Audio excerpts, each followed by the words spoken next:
Mr. Trump famously tweeted that North Korea's development of a nuclear-tipped intercontinental ballistic missile won't happen, and there are signs of a more military-oriented posture.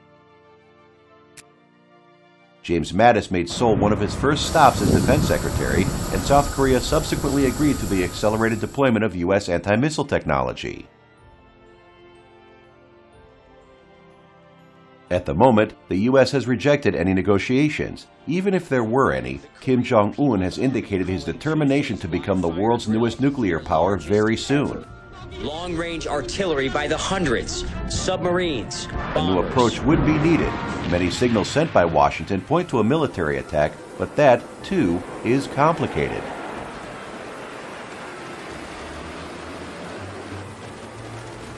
North Korea's missiles are hidden underground, in tunnels spread across the country. They can be prepared and launched within a few minutes. If the U.S. did attack, it would be nearly impossible to hit all of these at once. If even a few were left, missiles could be fired at South Korea, Japan, and U.S. bases in the region. Experts say North Korea likely already has the capability to hit such targets, though probably not with nuclear weapons. But Pyongyang's first move would almost certainly be to aim at Seoul, which it could hit easily with conventional weapons at any time. The South Korean capital is less than 50 kilometers from the border and has a vulnerable population of more than 10 million people.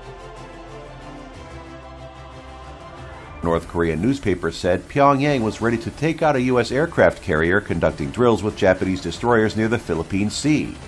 North Korea's threats are consistent in past weeks. It previously said it will respond in kind to any U.S. attack, and it has warned it would strike the U.S. mainland and U.S. carriers and forces in the region, specifically U.S. bases in South Korea and Japan.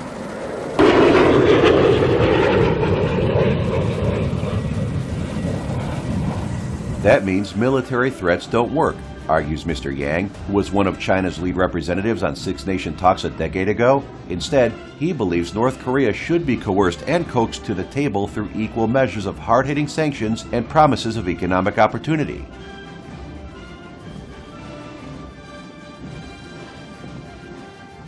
According to UN Security Council Resolution 2321, the stated objective of this council is North Korea's abandonment of its nuclear weapons and ballistic missile programs.